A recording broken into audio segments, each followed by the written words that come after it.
Our speaker this evening comes to us from across the Atlantic. She was born in England, but spent most of her adult life living in Scotland, absorbing Scotland's culture and reflecting upon what it means. She earned her PhD in obscene bawdy Gaelic poetry. Sorry. She's the author of 2 books, the first of which is called The Last Highlander, and it explored the life of Simon Fraser, Lord Lovat, and yes, she is related to him by marriage. It won the Saltire Prize for the finest Scottish book of the year in 2012. Her new book, which she's here to speak about tonight, is called The Prince Who Would Be King. Please give a warm welcome to Sarah Fraser. Is it working?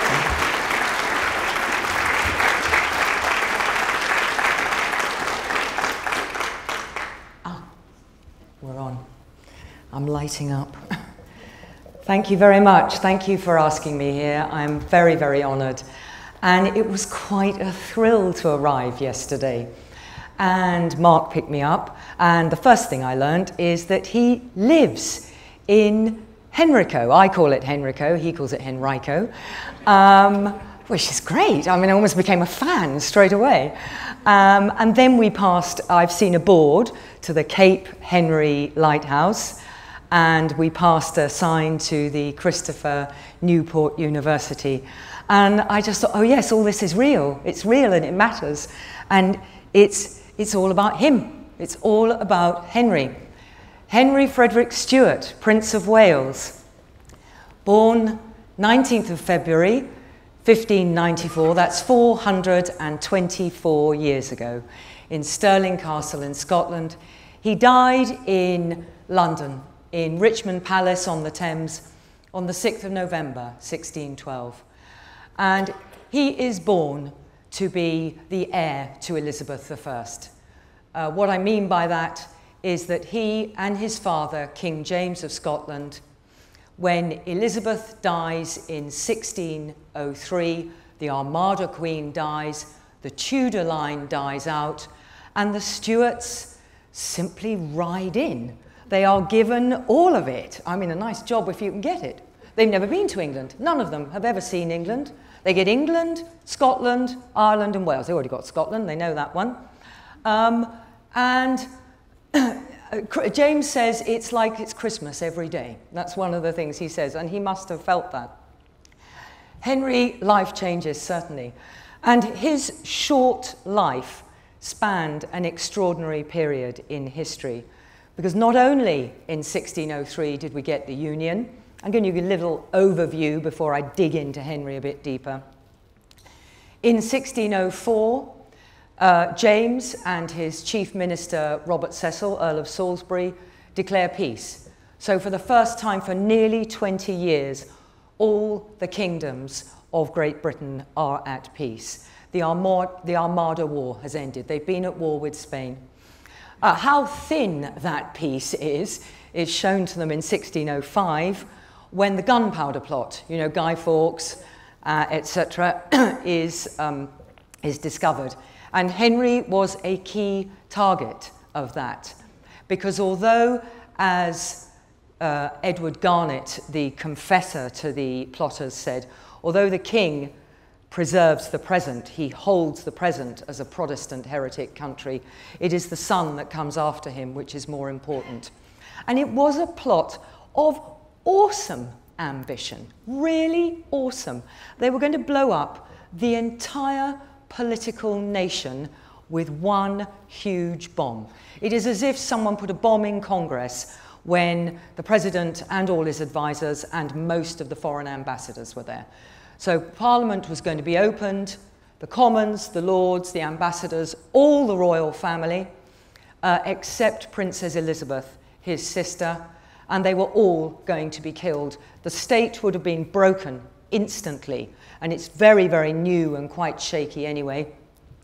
And I think what they intended to do was marry the little princess, forcibly convert her to Catholicism, marry her to some Spanish grandee, and turn the British Isles into a Spanish puppet state. Then in 1607, of course, we have the founding of British America. The British race is planted in America for the first time, a world-changing event in history. In Europe, there is peace, it is uneasy. And all through this period, Europe's religious attitudes are hardening again, and Europe is beginning to line up in two sides divided on religious lines, Protestant and Catholic. And Henry is at the heart of that, and I'll explain what I mean in a minute. It is the age of Shakespeare, Ben Jonson, the King James Bible, the start of the Royal Collection. Henry's at the start of that. What we now recognise as the British Library. He was a great collector. He is generally an important person who was forgotten, and that's one of the reasons I wrote about him. And here he is, shortly after he arrives in England. And what's interesting to me about this is an important, excuse the blurb on the front, but it's the cover of the book, but the picture, you've got to see behind that, the picture is the important thing. That's the visual statement that's being made. It's very important. First off, this is the first royal action picture ever. They're usually, you know, like this, with a hand pointing at something marvelous about themselves. Check me out. In robes. Here he is, like that, ready to kill. He's drawing a sword, and he is going to kill this beast at the bottom. He's dressed in hunting robes, but what's interesting is the colour. This is Tudor green and white. The Stuart livery colours are red and white. The Tudor livery colours are green, this specific green and white. So this is very much the heir to Elizabeth. He has arrived, he is the kingdoms united. And he also looks quite Tudor. They've read it, you know, they've made sure the hair is quite red, you know, like Henry VIII and Elizabeth were, and the white skin. That action shot where, certainly if I was hunting something and was about to kill it, I'd be looking at the animal, and it's almost as if someone said, look up, you know, and they've caught him in that moment of concentration. And what's also very interesting is this little badge, slap bang in the middle. That is the badge of the Garter Knights, St. George and the Dragon. It's gold, enamel and jewelled, and we still have it, surprisingly enough. And George is raising his sword, about to slay the dragon. Now, in the visual language of the period, George is the Protestant patron saint of the premier Protestant nation. And here is the prince mimicking him. And that would have gone out loud and clear. And, of course, he's called Henry. Scottish kings are never, and have never, been called Henry. They're generally called James, with the odd David and Robert thrown in. But James I, James II, we go through the Jameses. But, of course, England does Henrys, 1, 2, 3, 4, 5, 6, 7, 8. And this is, he is named partly for his godmother. His godmother, Elizabeth's father, Henry VIII. Because what this boy needs, if he is going to inherit, and if he's going to fulfill the duty that's laid out for him, is he needs this context, because it is a big ask. And I want to look at his blood, at his input. So it's time to meet the folks. This is his parents. What is and they believed in blood. They believed in blood. Rulers ruled as well as reigned, and who you were connected to was very important. Special relationships mattered then as they do now. His father, James VI of Scotland, but the first of England. As I say, there'd never been a James of England before. His mother is Mary, Queen of Scots, and she was married to the Dauphin of France, then became king. She became Queen of France very briefly. Her mother was Mary of Guise. He is related to the French ruling houses, and France is a rising power. He's also, as a man, James, very intelligent, kind, approachable, strong king. He came to the throne 13 months old, and when he seized power, the place was chaos until he did seize power in his early teens, and he brought order to Scotland. He's been a marvellous king, probably the most intelligent king to sit on the throne. Emotionally, he is always thought to have been emotionally and romantically homosexual, if not physically homosexual, not sexually homosexual. And he certainly did have a dominant string of male favourites throughout his life. But he's married to this lady, and he was married to her for 30 years and held her in high esteem. He called her my Annie. This is Henry's mother, and this is where the love of the sea comes into Henry's life. She is Queen Anna of Denmark. She's always called Anna of Denmark. The House of Oldenburg ruled Denmark, and Denmark is one of the leading Northern European Protestant nations. It rules territory from Norway, I was going to say Norfolk, not Norfolk, from Norway down through Sweden, across through Denmark and into Germany. It controls the entrance to the Baltic Sea, so any shipping that is going in and out to the immensely wealthy, lucrative trade of the Hanseatic ports along the Baltic nations, they pay a toll to the Danes. And the Danes have not wasted their money. Her brother, Christian IV, builds up the most powerful navy in Northern Europe. He demolishes half of Copenhagen and rebuilds it into a beautiful Renaissance city. They sponsor scientists. They are a very sophisticated dynasty.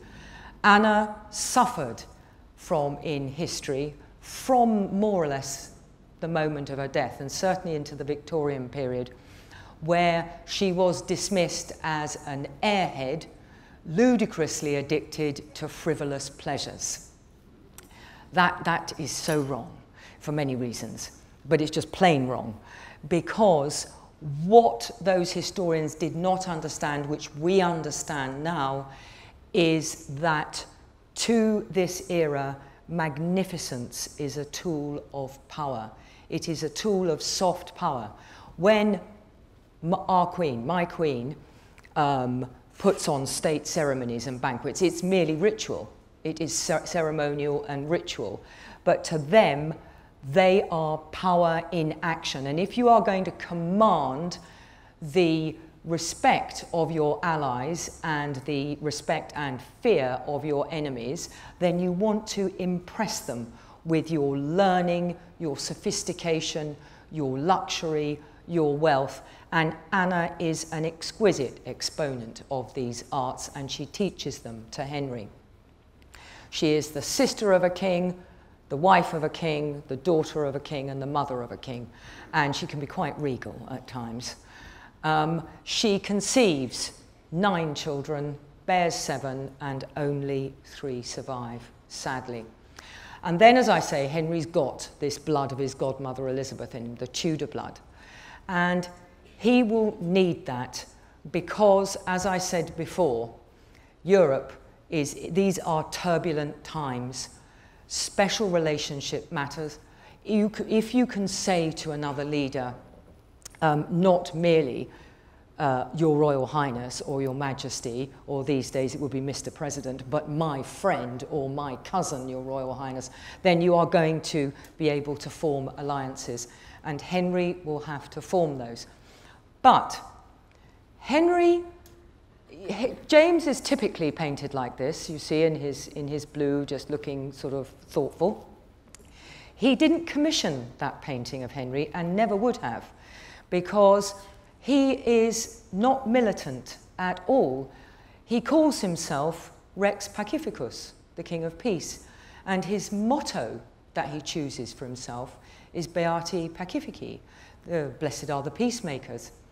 Henry's mottos are, variously, glory is the torch of the upright mind, by which he means heroic deeds, winning glory on the field of battle. He also then chooses, he delights to go upon the deep, which expresses, excuse me, expresses his territorial ambition, which again his father doesn't particularly share. And another one he chose, which was very aggressive, was it is right to seek for other nations. So he's telling you who he is, and so is James. But in a sense, what we've got here with Beati Pacifici, blessed are the peacemakers, meeting this, we've got the Sermon on the Mount, meeting onward Christian soldiers marching out to war. So you have to think to yourself, how did that happen? How did a prince of Wales, when the education of a Christian prince is of great importance to everybody, how do you get to this? And for that, oh, that's his sister and brother, and that's Henry when he's small. We'll go back in time. This, we'll just briefly go back and see what has been mulching Henry, what he's been growing up into. He was born here. This is Stirling Palace, which some of you may have visited. It is a little Renaissance palace inside a fortress on a crag. It's impregnable. And Henry was born here, and almost the moment he was signalled as the saviour of the Protestant world, both in Europe and in the New World. His father, that little yellow building there is the Great Hall, and behind it, what you can't see behind this palace, this is where Henry spent the first 10 years of his life. It's called the Prince's Tower. Over the top here is the Chapel Royal. James had it, he called his Master of Works in, and he ordered him to demolish it, redesign it, and rebuild it as the first truly Protestant kirk in Scotland within 6 months. That's quite a task in 1594. But the man did it, and it was the biggest state occasion of James's Scottish reign. And all his fellow princes came from Venice, Holland, France, particularly anyone who is feeling or has felt in the last 50 years the heel of Spain rather too close to them. Because as we know, Spain rose to global domination in the 1500s, largely on the back of all the silver and gold it mined out of South America. Also territorially, I mean, it ruled an awful lot of Europe. And it's been on the back foot ever since the Protestant Reformation. But what Europe is looking for are Protestant leaders. They know Elizabeth is now going to not marry and have children. They need someone to inherit the mantle of Elizabeth as bulwark of European Protestantism, and that task has fallen to Henry, who's about this big at that point. All the leaders come, and a poem goes out on the birth of the Scoto-Britannic prince. And it just goes on and on. It's not very good poetry, so I haven't brought it with me. But it talks about the birth of a Scoto-Britannic prince to a Scoto-Britannic king. They only rule Scotland at this point, by the way, who will lead the Scoto-Britannic people against the enemies of the Scoto-Britannic majesty, and they will lead them to glory, etc., etc., etc., against Rome, meaning the papacy, Spain, and the Holy Roman Empire.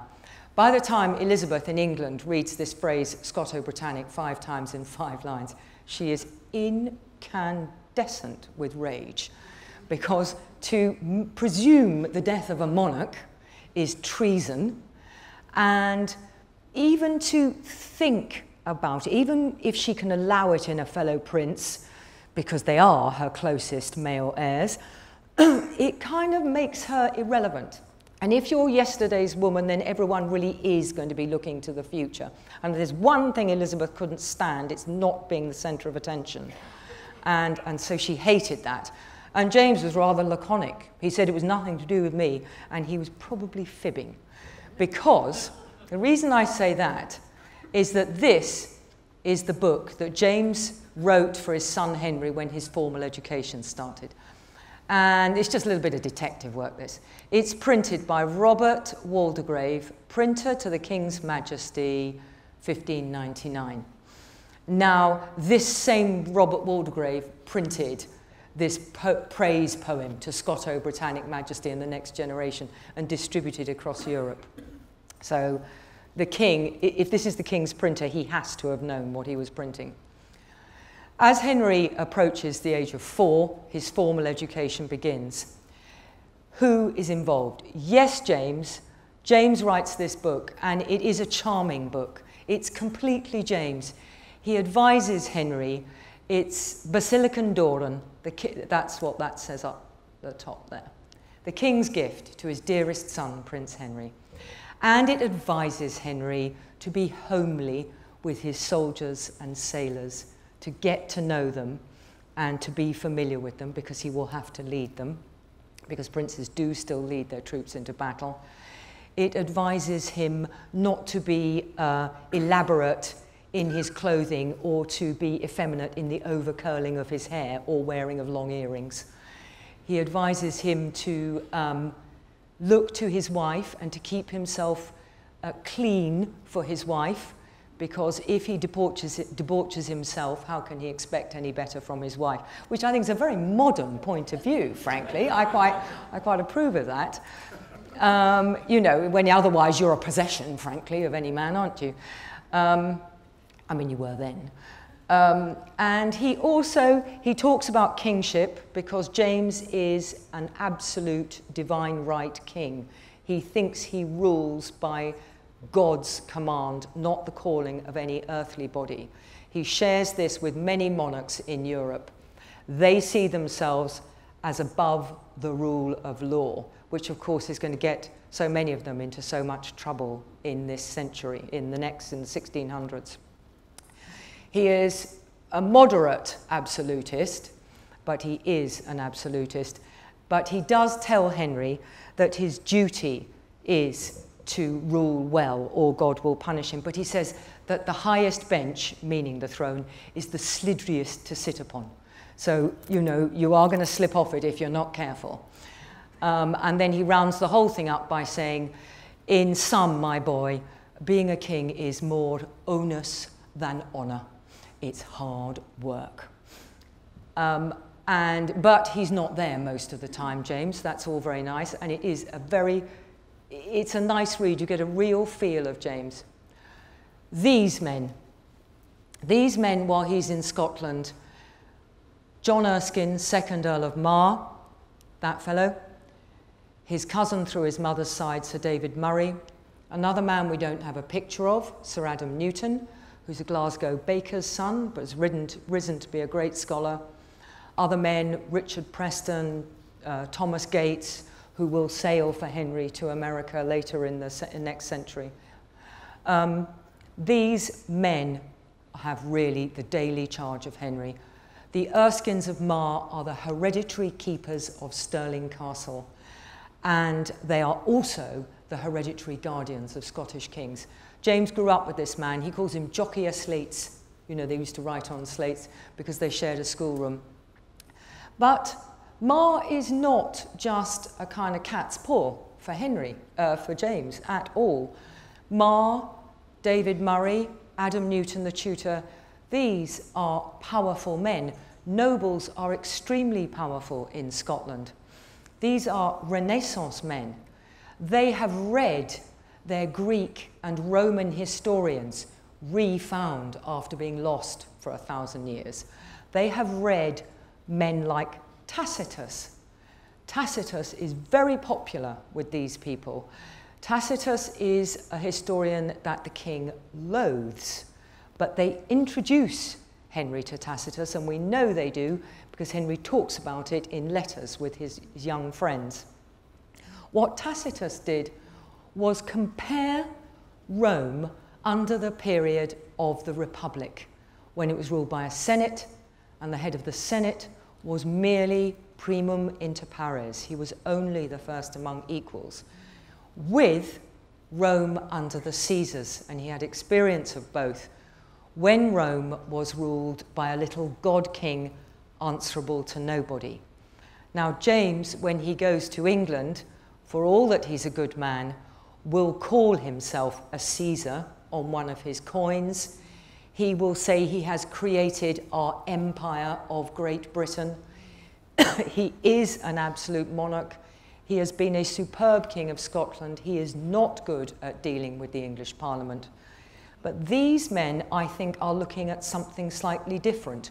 They are looking to create a young prince who will be able to deal with his advisors.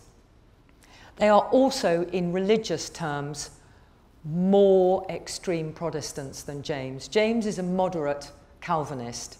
His wife Anna is a Lutheran, and by 1600 she's converted to Catholicism, and Henry's being brought up an extreme Calvinist Protestant. So they've got all their Christian denominational bases covered. And this is a golden period, actually. It could only happen now in this sort of 10, 20 years. It's unthinkable later in the century, particularly after our civil wars, that you would, after Cromwell and the Puritan Republic, that you would have such mixed religions within one family. And these men are what we call godly. They are extreme Calvinists. They are godly, militant internationalists, which is a terrible phrase, but all it means is that they're godly, they're extremely devout, they are militant, they are prepared to put boots on the ground, and they are internationalist, and they know no bounds. They go from Europe to the as yet, to them, unsettled America. That they see as their parish, frankly, and they will answer the call to anybody. And so when you think who's making Henry, as much as his parents, it's these people. He lives with them every day. It's not surprising we get this, because these people are with him and they influence him. And then you've got to think to yourself, well, do we get any sense of him as a boy? I mean, he's just a boy, as well as being this agglomeration of influences and stimulation on a daily basis. Is he ever a boy? And I think we do get a sense of it, but we get a sense also of his threat. I mean, he's not in Stirling for the views. They are beautiful, the views across Stirling Plain. He's in Stirling because Protestant leaders are always being threatened with kidnapping and assassination. They get bumped off with depressing regularity. And he, I think, shows some kind of awareness of that. One day when he's eating a dish of strawberries, he has a little spoon and a knife, and he says, look, this is my dagger and this is my sword, and with these I can defend myself from my enemies. And it's just juice after that. And another time, he's watching Ma and his father out hunting, and someone says, Sire, do you like hunting? And Henry says, yes, I do, but I will prefer to hunt rebels and traitors and enemies to my people with great men on brave horses, and those I catch, I will hang the great men of the land higher than the rest. And I think all he's signalling in that is an awareness that that he lives under a certain amount of stress. He's in a gilded cage. I mean, that's what he's in. He's in a gilded cage. He's not as bookish as his father, so he's unlike him in other ways. He's a practical, physical intelligence. And when his tutor is berated by his father one day that he isn't bookish enough, Henry, and then the tutor naturally berates Henry, Henry lashes back at him saying, I know what becomes a prince, and it is not necessary that I be a philosopher or a professor like you, but a soldier and a leader of great men. And I think you get a sense of who he sees himself being in these little comments. And when he comes to London, that's Nonsuch Palace, which he does in 1603, again, you get it straight away. When he's here, one of the first presents he's given is his first ship. It is given to him by the Earl of Nottingham, who is in his mid-70s and the Lord High Admiral, and was Elizabeth's Lord High Admiral during the Armada. So he's been around a long time. And he makes a present to Henry of a perfect little warship, scale model. It's about 40 foot long. Henry takes it down onto the Thames in front of Nonsuch and has a naming ceremony. And he takes a silver chalice and fills it with wine with his little teenage friends. And they all drink to it, and he names it the Disdain, which is the only attitude sailors and soldiers can have when they throw themselves to the elements. And then he throws the thing overboard as a kind of libation to the god of the Thames. But it's love at first sight. That clinches it. And he, all through his life, from now on, a love of the Navy and a desire to build up the Navy is in him. The Royal Navy, of course, is a private force. It's privately funded by the Crown at this time. And he starts niggling. James is so delighted. He's showing an interest. He sends Nottingham to live with Henry here. And Nottingham, after running around after a bunch of teenage boys for a couple of months, asks to resign. He says, could I just please not do this anymore? He regrets, I think. Nonsuch, as I say here, is the biggest piece of artistic royal political propaganda ever built. It is hundreds of feet round in circumference, and there are over 700 of these stucco duro panels. And stucco duro is a white material stone that engraves deeply and polishes to a very high white sheen. So with the pennants on the top here, and they are scenes from the gods and goddesses, from classical mythology, from the Roman wars. The Caesars are here. It was built by Henry VIII for Prince Edward VI, who will be Edward VI, and they're there somewhere being blessed by the goddesses, obviously. And I think it must have looked like Camelot on a hill when you saw it going towards it, and this is Henry's home. And really, life changes the moment he gets here. He enters what we would call the goldfish bowl of public life. He has been protected and cut off in Stirling, and that ends overnight for several reasons. One of which is that the king, who said, it's Christmas every day, therefore took a holiday nearly every day.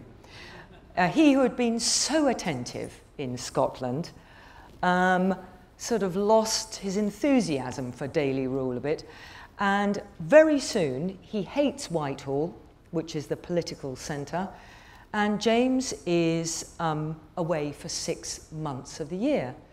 Now, the minute you do that, you create a political vacuum, because a lot of government is done face-to-face. It has to be. It can't merely be done by letters. People are visiting all the time. So the two secondary courts of the Queen, down the Thames at Greenwich and at Denmark House, which is now Somerset House in London, and Henry upriver at Richmond and Nonsuch, they become very important. He has to take part in political life straight away. So he's got to be ready for it. And he has many mentors, but these two are very important. This man, the Cecils, Robert Cecil and his father, William Cecil, Lord Burleigh, they serve Elizabeth I and James I. They are the king's and queen's good servants. Their countries run so well, largely because of the Cecils. The Cecils do very well out of it. They become fabulously rich, I mean obscenely rich, but I think they earn every penny. And Cecil realised he's got to bring Henry into government, and he starts bringing Henry in. He sends him dispatches, he gets him to come up to court, to sit in on meetings. Diplomats are visiting Henry. The king, who is not interested in daily government so much, governs by dispatch, but also when foreign princes come. For example, Henry's uncle, Christian IV of Denmark, comes on a royal visit to congratulate the Stuarts, and Henry has to take a big part in that. And Christian sees, and what Henry does is ask his father if he can because he realises that they've got to put on a good show if he can have a review of the navy. So the father makes over to him the Ark Royal and the Victory. And the Victory is a lady of a certain age, and she's showing it because she fought in the Armada, and not a lot has been done since. So they come into dry dock and are patched up a bit. But when Christian IV arrives with his great ship and his warship and 2 or 3 other ships, it becomes very clear to Henry that they've got a long way to go. And Christian picks up on Henry's interest, and when he leaves, they always give each other fabulous presents, and Christian presents Henry with his best warship. The whole thing fully equipped. And Henry is delighted with that and is all over it to learn from what he can. And the other person who will help him in this, in his renovation of the navy, is Sir Walter Raleigh. He never meets Raleigh because Raleigh is in prison. He has been involved in a plot, they think, to overthrow the king. He's in the Tower of London almost from the moment that Henry gets here. But his cousin Arthur Gorges is at Henry's court. His men who came with him to Roanoke, Thomas Harriot, Edmund White, who made the study of the Algonquin language, who they are now employed. Very soon they come to be employed by Henry because they realise he is the future. And they report back to Raleigh, and very quickly Raleigh is producing, you know, excellent notes and observations on the Royal Navy and the Sea Service, advice about how to run the Royal Dockyards, which are riven, you may already know, with corruption. Riven with corruption. When Henry goes to commission his first big warship, the Prince Royal, it's going to take about 800 tons of timber. His own shipwright, Phineas Pett, orders 1,667 tons of timber, and sort of loudly, you know, puts his hand down on desk made from stolen timber and protests his innocence.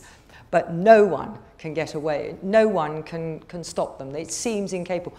And Henry sets himself to stop corruption in the royal dockyards, and he wants to try and stop him. He gives advice about how repairs should be carried out, because he said the minute your ships get out beyond the channel, they leak, running repairs have got to be made all the way to the next port. And Henry is paying attention, and very soon he is asking his father, can I be the Lord High Admiral? This is by his mid-teens. James, by this stage, is not quite liking quite how precocious and eager to take part in government Henry is, although James isn't there, and they do get on. They're good family people, the Stuarts, not like the Tudors, of course. These lot do like each other. They are good family, and not like the Georgians either. They're terrible.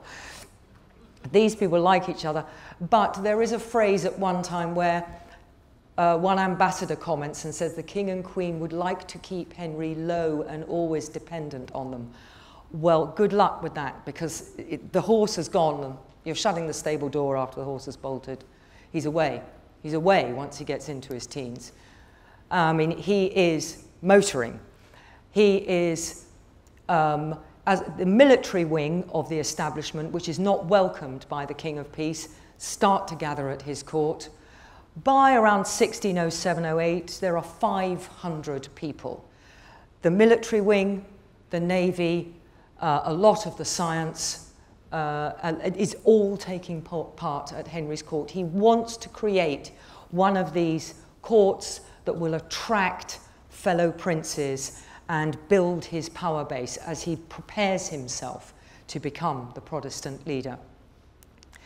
Everything is extraordinarily expensive, because if he is going to renovate the army, renovate the navy, build up a huge court, put on spectacular masques and entertainments, create the beginning of the Royal Collection, start what will become the beginning of the British Library, he needs a lot of money. And Sir Robert the Earl of Salisbury is in despair.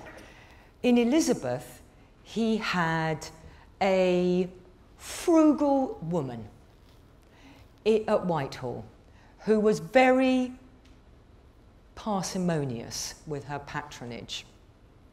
In the Stuarts, he's got 3 spendthrifts. He calls their finances an ignis edax, a consuming fire. Also, Elizabeth, in order to fund the Armada Wars, which she felt obliged to go into to defend Protestant Europe, has been selling off royal estates all through the late 1500s. So the Stuarts genuinely cannot manage. And what Salisbury does, he comes up with something called the Great Contract, which in a sense will bring the crown into a locked relationship with Parliament, where Parliament would agree, in effect, to fund the crown, but then Parliament obviously would have some say over what the crown did with that money. And James resists this all the time. But Salisbury is trying to push Henry that way.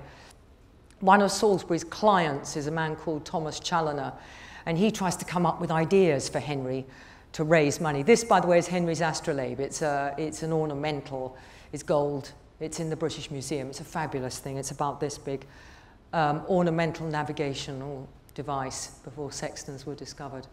And it's got his cipher on the back. And it was given to him when he was starting the voyage towards Virginia in 1607. This man, Thomas Challinor, becomes his chamberlain, and he is a scientist. So he thinks, well, how can we make money? Well, one way to make money is projects. Everyone was a projector. There were so many projectors in those days. We call them entrepreneurs. They were project mad. So day after day, Henry was basically being invited to become a business angel, to invest in business. And Challinor would bring him sensible ideas, like someone who wheeled in a huge furnace to try and make fuel, more fuel-efficient furnaces. But then, of course, we're on the cusp of alchemy and chemistry. He's a friend of John Dee the Magus, as well as Cornelius Drebbel, the inventor. And he brings in someone who is promising to make silver out of lead. And that one is clearly not going to work.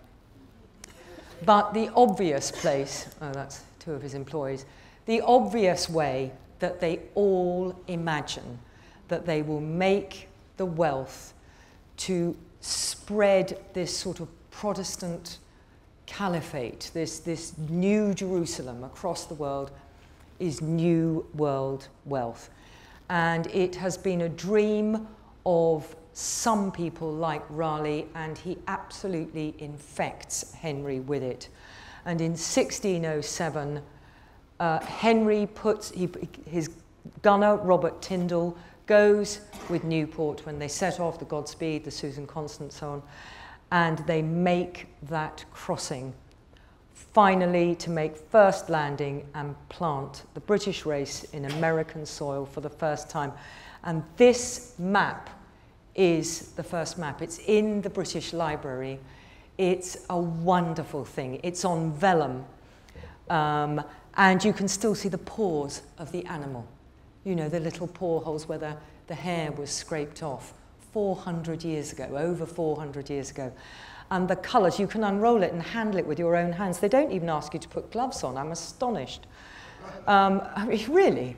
And it's a bit faded down here, but the rest of it is lovely. The gold shines, the red, the green, the lines are clear. You can read Cape Henry and Jamestown. There's these first stops, and Robert Tyndall also keeps a journal for Henry, which he sends back, saying, we have claimed this country, in real and proper terms, etc., for your father, King James.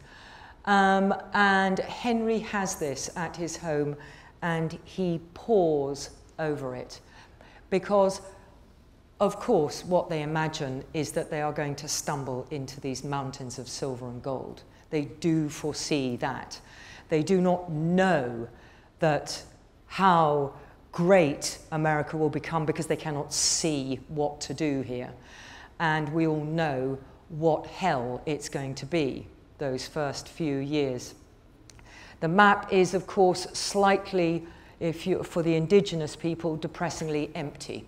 It's a colonialist's map because no one appears to be here or owning it. And that we just have to acknowledge. That is what it was. That's how they saw it in 1607. But the other thing that they are coming to do, as I've been hinting to you, is to plant the New Jerusalem. To men like Henry and his court, his followers, and he has been raised to this, as I've been saying to you, from his youth. This is the promised land.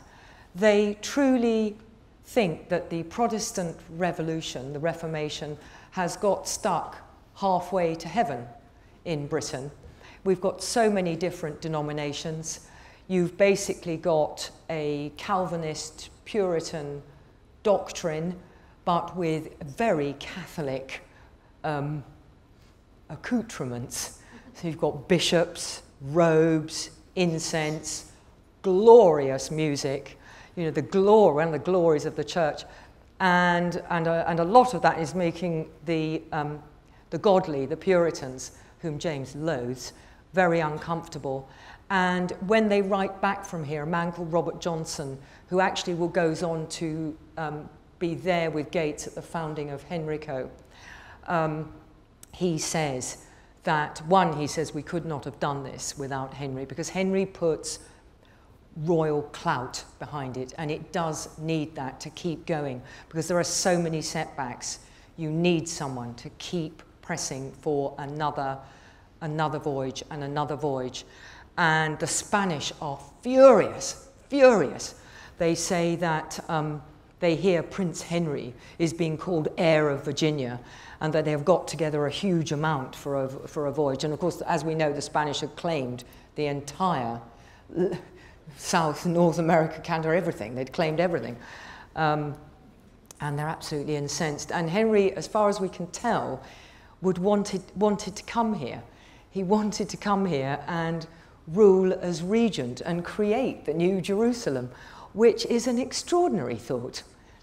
If he'd done that, I mean, he might only have stayed a year, but still it would have been quite a time, wouldn't it? You know, for all of us to think about. Oh, there we are. That's the models. What always surprises me is the size of the ships. They're so small, aren't they? You think of those multi-story liners that sort of go, they're so small. You know, when Henry chose as his motto, he delights to go upon the deep, and calling, you know, his little tiny ship the Disdain, you need to keep your spirits up in order to throw yourself to the elements like that. Meanwhile, at home, Henry is basically champing at the bit to become king, as you can see from this. Because what he also does to try and make money is he thinks, well, I think I'll claim my own lands. So he asks to be made Prince of Wales in a state ceremony, which is not usual. They're usually private things done at court. And the king tries to shuffle out of it because, frankly, he could do with the income from Henry's territories. And Henry pushes and pushes and gets what he wants, which is really Wales, whole of Wales, Cornwall and Chester and various other things. And then he will have the management of his own estates. And this is one corner of the letters patent. It's a gorgeous object, and it was drawn up, the wording was, by Robert Salisbury, who was very in favour of having it done in Parliament for this whole reason of being forward-looking and looking forward to a king in Parliament rather than a king who saw himself as above the law. So it was done in Westminster Hall. All the Commons were there, the City of London, the moneymen, the mayor, the aldermen, foreign ambassadors, the House of Lords, the royal family. Tallis's great motet, Spem in Alium, was played. It's a motet for 5 choirs of 8 voices. Just a glorious thing, just pouring down. And as I say here, it was a quasi-coronation. And everyone recognised that the boy was motoring. Have I got to start wrapping up now? Oh, yes, I have. Right, okay. Quick canter to the end. That's the Prince Royal. That's his first ship. And you can see there, Henricus Princeps. That's his cipher. Okay. I've got... There we are, now he's dead. No. What I want to say is first, everything's going so well. Everything's going so well. What can stop him? He's even dodged the marriage bullet. You know, how do you do that? Because his father wants to marry him to a Catholic princess on that kind of old, you know, ecumenical thing. And he's managed to get out of that. And he's planning his sister's wedding, and he goes swimming in the Thames. While he's renovating Richmond Palace, he catches typhoid. And had they kept him cool and hydrated, had he been ordinary, like us, he'd probably have been okay. You know, keep him cool and hydrated. He's a strong, strong young man. But of course, he was mobbed by anxious physicians and cures, which certainly didn't help. They bled him, they purged him, they leeched him, clysters, enemas, cutting open live cockerels to apply to his feet, keeping him in a stuffy room. And the poor boy died after just 2.5 weeks. It was terrible. And the country went into mourning. And he had a state funeral. And this is all that's left of that effigy today. The effigy on his bier was as he was in his coronation robes. Beautiful purple velvet, ermine, crown, wand, everything. They put him in Westminster Abbey, and people started taking bits off him. They souvenir hunted. They ravaged him for souvenirs because they recognised they had lost. I mean, Protestant Europe went into mourning. One ambassador to a Catholic court said, there is scarcely anything these people could have rejoiced at more. So that tells you how the two sides reacted.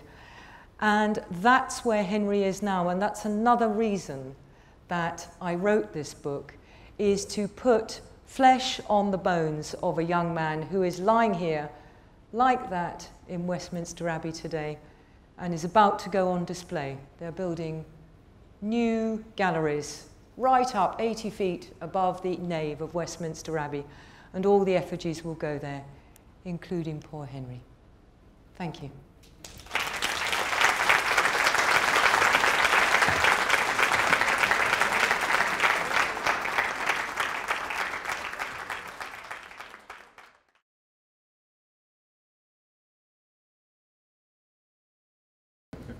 How old was Henry when he died, and how old was his father when he died? Henry was, he was nearly 19 when he died, but they did get going fast.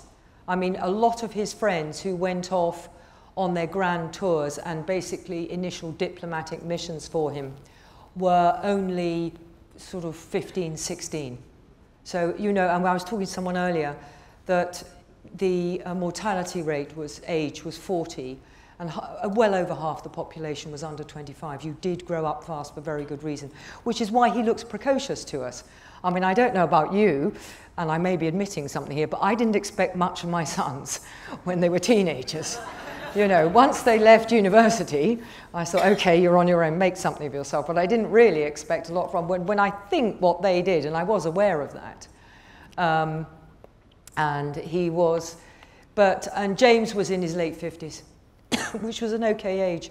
But I mean, they had been expecting him to die from the second he arrived. He arrived what they thought of as an old man at, you know, 37 or 8.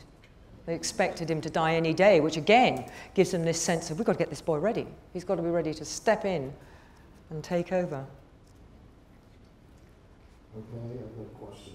What did Henry invest in the Virginia Company, and what kind of relationship did he have with the Virginia Company?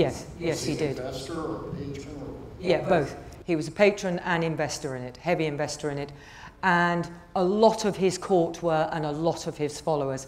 If you look up those initial lists, and think, you know, where do they come from? If I'm thinking, is he a Henry man? It's going to tick, tick, tick, tick, tick, tick. Yeah, all over it. he was. And he was also patron of the Northwest Passage Company, which is where he got that motto, he delights to go upon the deep. That's where he was given that motto. I have two tiny questions. Yes. First, there's a little island of Bermuda that's involved in this that needs to be more talked about. And second is, couldn't he have been putting that sword away? Couldn't he put it? Yes, he could easily have been putting it away. In which case, the beast has already been dealt with. One way or another, that's a proper weapon. What's extraordinary, of course, is they all wore them from the age of 4. You'd be wearing a sword and expect to use it. Yes, he could. And Bermuda, yes, I know that journey where we were talking about that earlier. That wonderful account, Purchas's account of the shipwreck on the Bermuda, where and I was saying that's probably in the long run that was a life-saving crash, for the colony, because they were again about to give up when Sir Thomas Gates, once they had put their ships back together, it took them about 9 months, didn't it, to sail from Bermuda back to Chesapeake, and the colony was about to fail again when it got this boost from them arriving. I think it was a very important thing. It was a short-term irritation for a long-term gain. I mean, very irritating if you're shipwrecked. It must have been awful. But yeah. What were the relations between Henry and his brother Charles? Charles adored Henry. Their letters are lovely. That's one of the great things about research, is you come across their official letters to fellow princes, and that are more or less intimate, depending on whether they really like each other. But the letters between the members of the royal family, none of whom live in the same palaces. They all have their own households, although they spend long periods of time together. Charles and Elizabeth and Henry spend long periods of time together. And Charles writes to him saying, when Henry's away on a progress or something, saying, although you're not here, I want you to know I go to your stables every day and ride your great horses and go coursing in St. James's Park. And when you come back, you'll find I'm a better rider than you. And then he says very sweet things like, I am your loving brother York, because Charles is Duke of York, I will give you anything I have, even my best pistols, if only you will love me. Which is just rather nice little naive thing, but it's just, they got on very well. And Charles, as I say, attended Henry's court a lot. And I think the reason Charles became Charles, rather than that he did, is because James saw the direction of travel of Henry's court. And what I didn't have time to say to you is that James, the king of continuity, calling his son Henry after the Tudors, so we get the inheritance right, all of that kind of thing. The obvious thing is to put Charles into Henry's court. It's there, it's successful, it's up and running, it's ambitious, it's high quality, etc. What does he do? Breaks it up. He breaks it up, he dismantles it. He gets rid of his horses, his dogs, his collections are taken between the king and queen. And when he dismisses David Murray, the man who is seen at Stirling first, who stays with Henry all his life, he says, you are a notorious Puritan. And that's why, and I think that's what they're doing, is he's trying to stop that very interventionist, expansionist, religiously inspired, motivated court in its tracks. And of course he does, but of course what he can't foresee, there's no such thing as a free lunch. The price of that is to stop Charles having his own court and becoming his own man for too long. Is that it? Thank you so much, Sarah. Pleasure. Thank you.